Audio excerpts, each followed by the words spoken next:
nyinshi arabanza rumuhakuno kwironje ayiwe jatawe nako ni pome ngo ngiki ishura amafaranga mani imafaranga nibiki mani baturutse mu myaka cyane nago amafaranga yabagaho toka wa muginga toka nawe sindubaza amafaranga nibiki kaza amagare polisi kiramukubita sasa hakuna rufite gato rwose umunsi mukuru y'amaritegura gifata insenda gishyira mu kanwa nyinshi piripiri nyinshi cawo piripiri kamurari teratamira yega jatawe nari nshonje cawo kandi bimera Imana arabitwemera tugiye tubiri dore wa umwami yahindutse yewe polisi imena hakuna amavuta ya essence yewe dore bandi polisi aza gufasha ageze hano ariko cyari gitsenda imyotsi iragenda iracumba imyotsi iragenda insenda hayiwe imyotsi iragicumba mu matwi shawo yewe giratumuka rapfuye arakadura umuriro akora ku mumetso avaye umuriro tayashyuhiwe imidani cawo rutsana rwa mutwitse shawo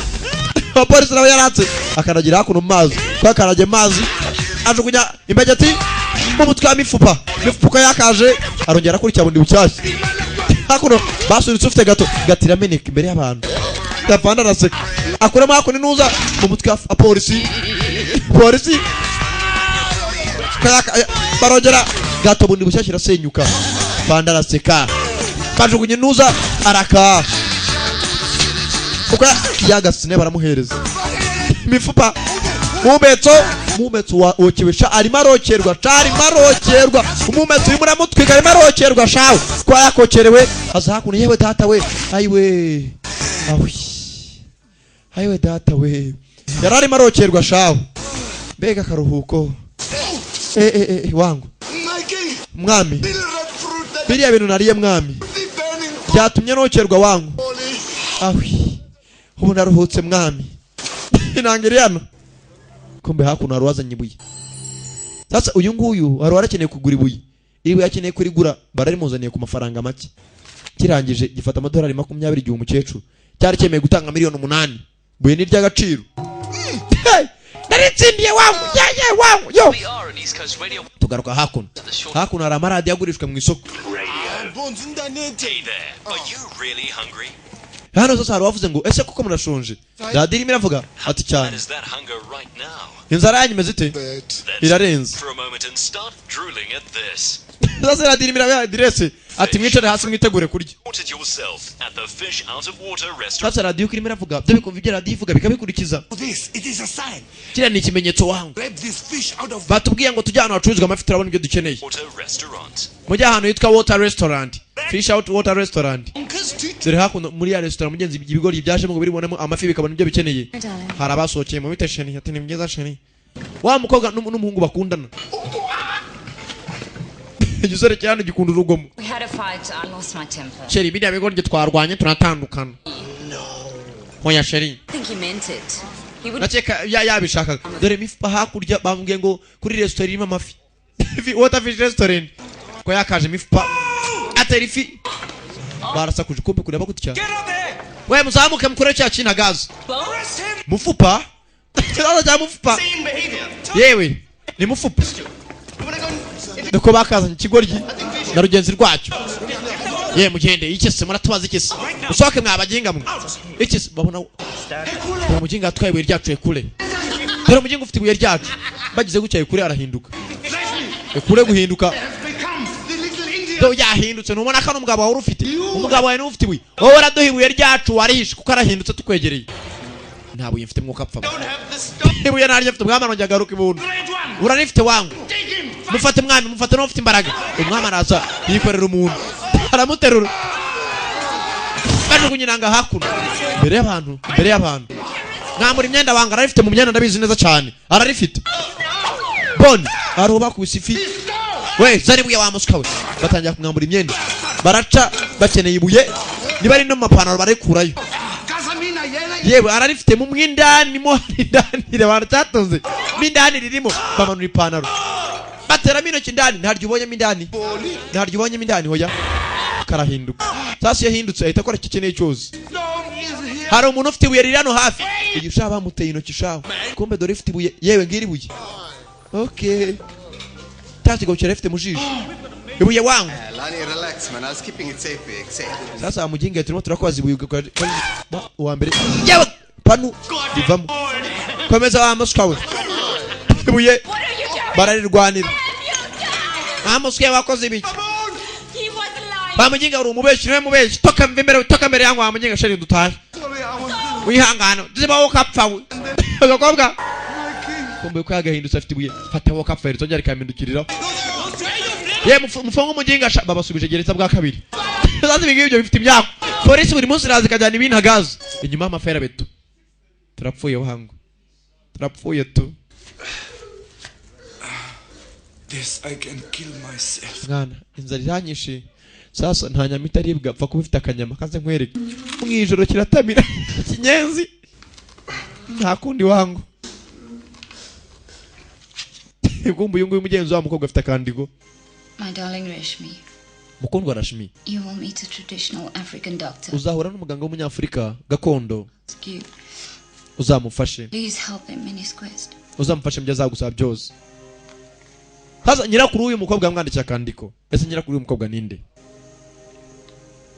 His name is Bones. amazina yawe ngita mufupa Bones kugira gutya abona kakanyoni ibigo ryarabyirukanye nzi ko byagataye Rashmi ngo ryikariana shani ngwino hakuno ifite akanyoni nziza kombe ibigo ryiko byakavuye gereza mu gitondo And already the sun is moving down. mwana uskizuba rigiye kurenga wangu Bangor Military Archives. yewe rwose ubu ngubu nanije kubabohoza babatambikanye gusaje kubakuza wa mukobwa Rashmi yaje gufunguza ibigo rye All right. Rashmi darling. My bones. imifupa yanjye wangu Back.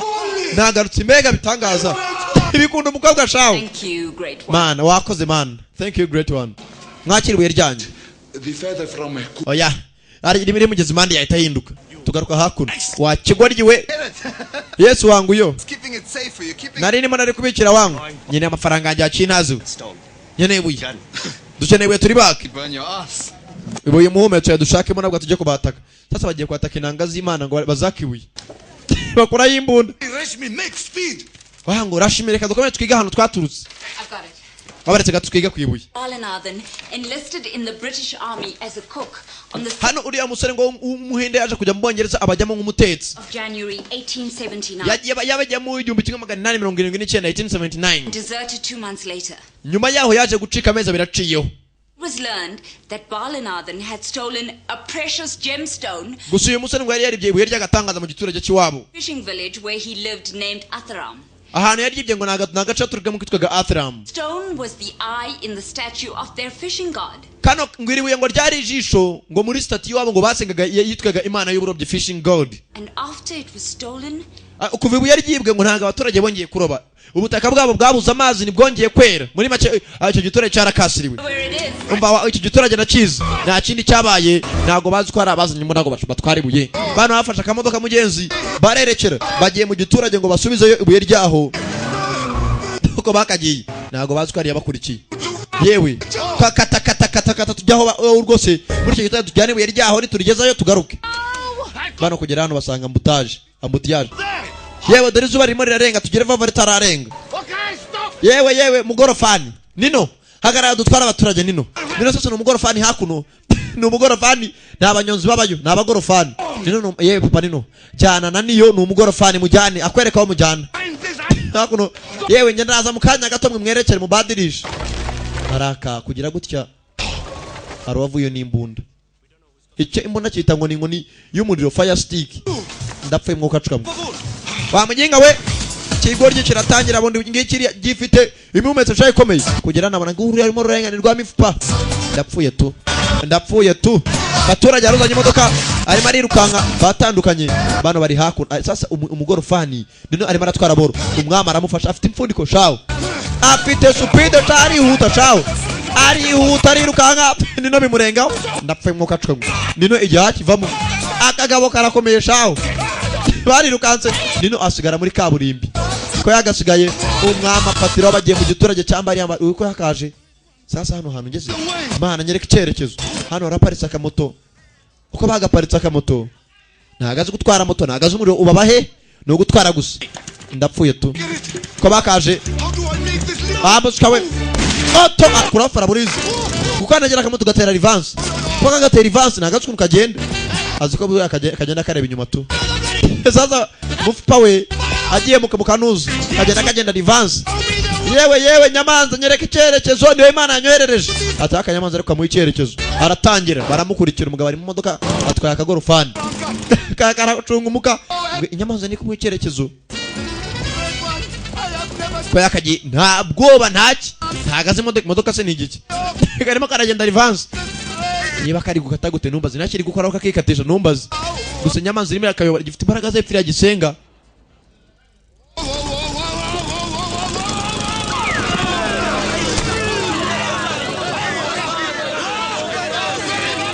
uko bakagize bagira ibyo bagira yewe ku moto yanjye kusizeho kapfawe akurikira moto y'ubundi bucaki inyamanza irimo iramuyobora arimo aragenda mu kinyuma ageze hakuno hari imodoka yaje mifupa turuka inyuma ndakorasa mifupa ndapfuye sasa ntakazo bafatira feri araratsa mifupa asubiramo indani arongera ndapfuye mu kacuka mu kigo giko cyaje akura imodoka mu nzira rura gazi kwa kigo ryo kapfawe hakuno ariko ni iki umva abana arimo arakora ku muhumetso kureba gutya yitegereje ndapfuye mukazu kabandi atrakora tibusamo wangu musikaraga hina mukandi moto sasinduka inzu ageze hakuno abona umuryango ariko uyu muryango hoya nago moto yanjye yakwangirika arabanza avamo ko yakavuye mari huta kingura umuryango imodoka itangirika arakingura ko yagakinguye nibuno muri imodoka irasigara aho mushipurira wifashe ndapfuye tu arayikurikira hakuno nyiri imodoka kurikira mifupa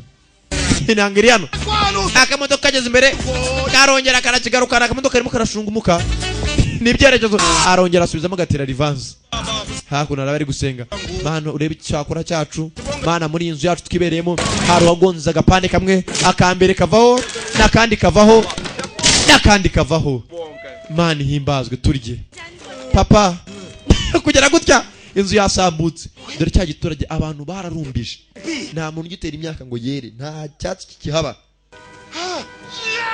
turabikoze wangu wageze hano ubona cya kibumbe kugera ku kibumbe dore agomba kujijisha ekule izuba rimwe rirarenga gera vuba reka tubikore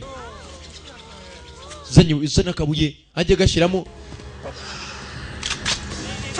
wewe utavaho uri freeze cyangwa mbarasa akiraho wa undi arahinduka urarikeneye ararimunagira dore inanga yahindutse Mana nyagasani mbega gatangaza none naritsindiye akiraho hari waje iturutse bana yumva umuhindo nagazo turutse agiye kujya araturutse bonizi mufupa yajugunye umuntu agwa hakuno mufupa nabavamo hakuno agatima karaguye hakuno kanuza kagwa hakuno yewe none rikeneye wakinazo rimeretse hakuno paya baramuhaye mu kaboko ko bakamurashe ava aravirirana hakabuye kagwa hasi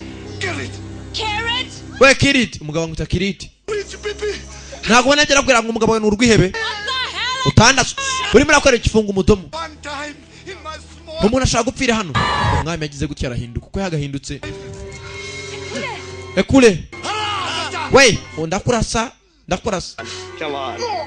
amasukawe niribuye niryanjye wangu arangije amufata ekure yaramukase avanga amaraso nayo ikigabo yuko bari bamurashe ekure yaragikase bivuze ngo imizimu irava muri ekure ije muri ikigabo cya Kirit kwimizimu yakinjiye burakoze mwami ibuye ryaratse basi umugabo yakunda gutuka abantu ngo ni inkende yahindutse inkende byanyabyo we noneho amera nk'inkende ibuye shari ifite imbaraga zidasanzwe mva mwami mugabo ubu ngubu ninde wabaye igitera who is the baboon now yewe mwami reba izuba rimwe rirarenga shyiramo ngahebuye kugeza abaturage bose zaregereye imvura yari yarabuze iwabo nta myaka yakiyeraga yasubijemo intuza ibuye hakuno mukuri subizamo igiturage cyarongeye kirakirwa ahantu hahuraga ngo hacanye Mana nyagasani abaturage zarishimye ubutaka bwabo bwari bwararumbye n'igihe cyo kongera bukarumbuka umwami yarongeye acaho asubira ahahise asubira mu myaka ya kera Let me hold you. umva reka ngufate Maybe the great one will take you with. mbanza imana ziri butujyane hamwe oya It's not our kismet, Nana. ntago ariko bigomba kumera This was handed down from mother to daughter.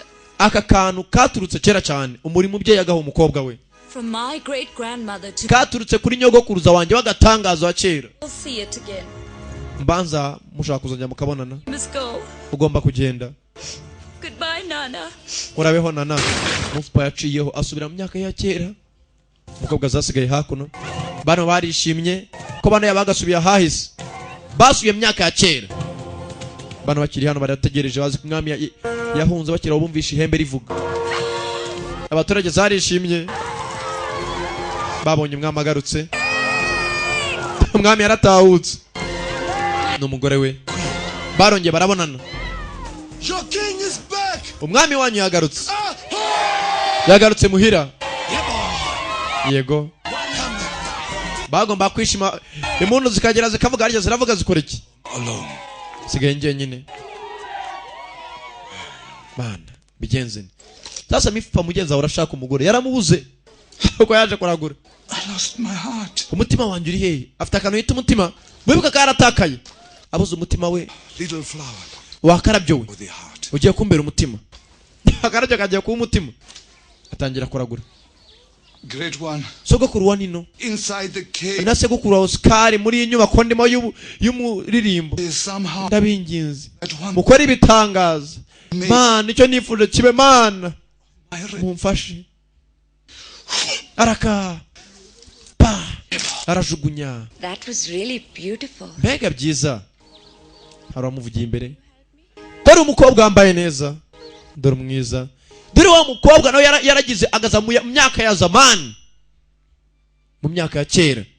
I am so sorry to disturb. Unyangane kugutesha umutwe. Cyabonye cyo Rashmi. My name is Maneshri. Banyita Maneshri. No. Hoya. Do not know this Reshmi of whom I heard you praying. Ntago ndi Rashmi na numvishe muravuga. I come from a fishing village on the ocean. Naturutse mu giturage cyaho bagira amafi. Baroba niho naturutse. And 2 months ago, a man from our village. Ameza birashize hari umuturage ameza birashize hari umuturage avuye mu giturage cyacu ijisho ry'ikinuza ry'ikibumbe cyacu ubungu butwaraburije. Holy fishing stone. His name is Kunji Balandati. Uwo mugabo angita Kunji? Yes. Yego niwe. How do you? Wamenye gute? Sasa bana bo bari mu myaka ya zamani. Kandi umudamu ari maravuga ko aciye ameza abiri ryabo yaribuze. Uwibuka yarishubije yarijyanye mu myaka y'ubu ngubu nibwo rikigerayo. Ariko ari mu myaka ya kera. Well, I have come here to try and find. Yewe naje hano kugerageza ndebe ko naribona ibuye ryacu ryarabuze. Please give back our stone. Turisubizeyo. Don't. Wigi kibazo. It been returned. Byagezeyo kare. I mean. Njye vuga ni. No. It will be. Rizagerayo. Kugera guki abona kakano wa mukobwa yari yambaye. That around your neck. Akantu kari kwijosi ryawe. One Reshmi was. Kameze nk'ako Rashmi afite. That was given to. Wibuke mufupa yagiye ahazaza. Yagiye mu myaka izaza imbere. Hano na hahise. Of her mother. You. I do not know what do you. Sinzi ibyo muravuga ariko. Tell me. Mbwira. Please, one thing. Mbwira ikintu kimwe. Maneshri. Ntabwo ntwara Rashmi ntwa Maneshri. Name of Nana. Nana. Waba uzi Nana? It means grandfather. Bimenyesha sogokuru. Great grandfather. Sogokuru mukuru cyane. So if you. Noneho. Are her great grandmother. Niba ndi sogokuru we. And I am. Sasa yamenye ko umukobwa uzaza aha hazaza ari sogokuru buyu. Umukobwa mwitaga Nana. Agize gucya mugenzi. Yabonye ka kaziga kamenyesha mifupa, abona na ka karabyo kamenyesha urukundo, abona n'icyerekezo, abona ko mugenzi manza agiye kubona umukunzi. Rashmi ndamukeneye. Maybe you have a story to tell. Mbanza ufite inkuru yo kumbwira. Long story. Ni ndende. I have time. Ufite umwanya nugira ikibazo mbwira. Mugenzi mifupa yarebye hejuru. Mana mbaza unshubije. Cha mifupa bamuhaye umugore mwiza shaho. Mana uhimbazwe. Nta kindi cyabaye. My darling Reshmi. Mwana wanjye Rashmi. You will meet a traditional African. Uzahura n'umupfumu w'umunyafrika. Rashmi yari masoma kandiko. Kano kandiko dore wakanditse mu myaka ya kera nibwo bakanditse. Dore wakanditse ngo yari hakuno. Mifupa niwe baje no gukundana. Bones. Bazaba yitwa Mifupa Mr Bones. Uzamufashe. Nana. Cyangwa se sogokuru wawe Nana. Dore wa mukobwa yibereye hakuno ni Rashmi. You will find your heart. Nabonye umukunzi nawe uzabona umutima wawe. You will find your heart. Uzabona muzakundana haramuhaye umutima. Kandi muzamuberanye. But azaza hakuno uko bakicaye mifupa yabonye umugore umva babwire There was this one time. hari igihe cyabaye rimwe hatse tubagana ibyo hazaza ibintu bizabaho hazaza twari twaragiye mu gisasa It is how sacred. yewe tubonye impara ko byakabonye impara The great one has. barabaginga wangu sasa hakuno hari ikipe yitwa impara harimo n'umukinnyi Gatauti Sorry, my. aka ikipe ikina rugubi I am Bones from Kuvuki. yewe twaturutse muri kuvukirande Butch from mwana natwe twitwa impara dukinira impara kiramusuhuza ko yakamusuhuje yibasuje baterani That we umva have on you mwese mwambaye impara picture of ours. muri agatangaza wangu kuki mwitwa impara I am a Springbok. yanjye ndakina rwose ni umukinnyi nanjye ndi impara hasa iyo witwa Amavubi nawe uravuga ati nanjye ndi ivubi ukitirira ikipe yewe rwose uyu bamwita krokodile ukakinira krokodile Springbok Boker, that's right. basore Coming to the game. muze mu mukino This game. game ni umukino bwoko ki dukina rugubi Has been living under. ya dukina rugubi namwe mbafitiye amatike hakuno mwinjire What is this rugby? uyu mukino ni bwoko ki Hit with this ball. ni umukino mwiza cyane umupira uri hakuno cyarebye umupira bawufata gute bana kirawudunda This ball over the kiraw line. ukubita mu ntoki ndapfuye They're all black like me. yewe uwo mukino se wacu ubayo But hey, no quota. nta coach ugira nako coach turamufite gusa nababera coach Over our line.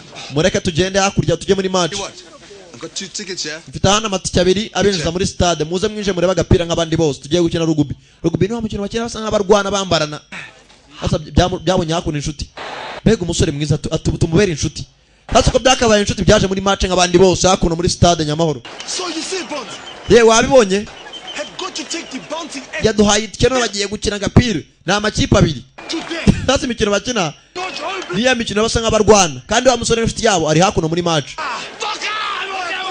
arabanza avuza ihembe dore wa musore w'inshuti yabo wabaye amatike umuntu abinjiye muri match tayari yabakunze bagomba kumukunda nta kindi rugobi bakina barwana barambarana umwe agaturuka hakurya bagize gutya afata agapira baragiye bamwirundaho baramwambara baramukubita wangu abaginguzwa bimara kubita mu nshuti wangu tujya gucyuza mu nshuti ibigo ry'imanuka muri stade ngo bigiye gutabara mu nshuti barabasifure mufupa aragenda azana gwaragwara ku baturage ku bakinnyi gwaragwara mwabaginga mara kubita inshuti yanjye barababeshye ntago nabyemera naho yabarindesha barababeshye shaka cyagiye ku bakinnyi kirakubita abakinnyi sasa Rayon Sport yarakinyina n'impara impara dore umuginga impara nazo sasa ziza kwirwana yewe wagiturage yoreka ku Rwanda cyarwa mupfu uwo munsi barabyirukankanye karebiri barabicujubye muri stade barajabyirunda hejuru abakinnyi bana banje murumva atari inkuru nziza twarabakubise turabakubita baraseka That time was truly a time. icyo gihe cyari agatangaza rero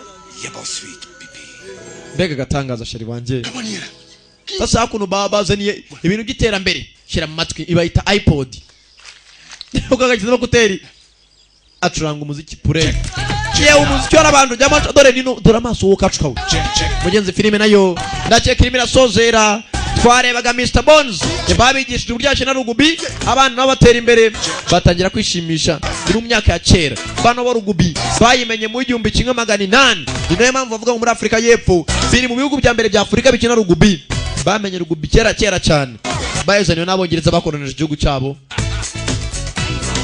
ntago byagarukiyeho dore ya parufe mbega ukuntu ihumura neza reka tunyweho parufe irashaririye inyweye reka tunyweho kunywa gutya anyweye yewe dore hakuno dore twatunuza dore hakuno bya bikariso byajya kurobesha hakuno arafashe korogate arebesha muri sho asuka mu kanwa byinshi shaho mbega byija bane terambere rya dore tije ko tomwe bukuri nuza mu matwi bana bagambara nk'amaherena nta bintu byinshi kandi nanga zirano kakantu koza toilette cyaragafashe kirakaborosheje urugo ruzibangumva yewe Is the toothbrush. kano buno nibwo boroso this is the toothbrush baburetse rwara mursatse ni umwami iterambere ryamugezeho nta konde wangu abana hakuno wangu ziko twara sinyoni wangu muze hari hakuno yasinziriye ibyana biri hakurya wangu zani buye nkwereke bifata gwaragwara imwe